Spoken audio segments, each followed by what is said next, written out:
These are the men who've been handpicked to fight Islamic State in Syria, here attacking government forces. Allahu Akbar, Allahu Akbar.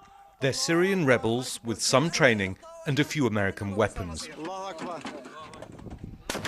Now they're to be President Obama's boots on the ground as he vows to degrade and destroy Islamic State. Together with our partners, America is training and equipping the Syrian opposition to be a counterweight to the terrorists of ISIL and the brutality of the Assad regime. But when US planes took off, the president's allies in Syria had no clue the bombing had already begun. The air campaign against Islamic State is now well underway.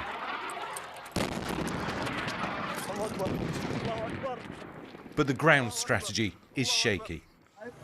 The 13th Division is one of the local groups that's been vetted. It's supposed to get the training and weapons President Obama's promised. It's all words. Nothing's materialized yet. We haven't got the things we've asked for. We have nothing, not even weapons. But Islamic State has. After their success in Iraq, the militants are better armed and funded than ever. And they've been advancing westwards across Syria.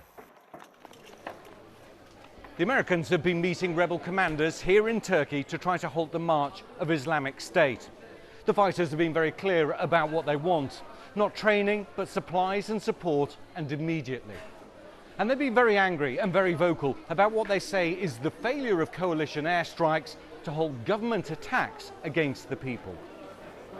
I wish they wouldn't say some of the things they've been saying publicly. I understand their frustration. You know, sure, ISIS is their enemy and they want to crush them, but they see the biggest enemy as Assad. Another area they have a lot of concern is, at least as of yet, there hasn't been a lot of communication between our airstrikes and where they are on the ground. So it's not really a situation where they're acting as forward air controllers. They're almost as surprised by the strikes as ISIS is.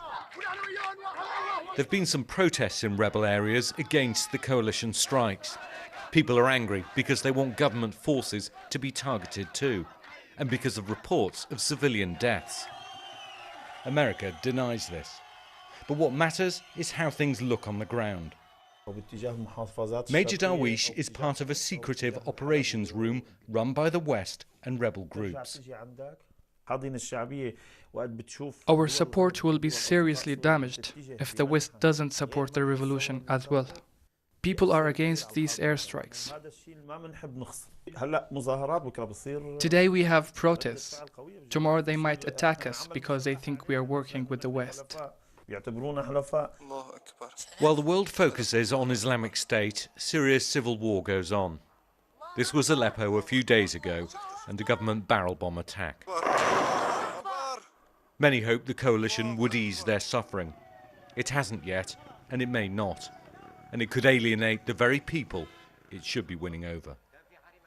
Ian Pannell, BBC News, on the Turkey-Syria border.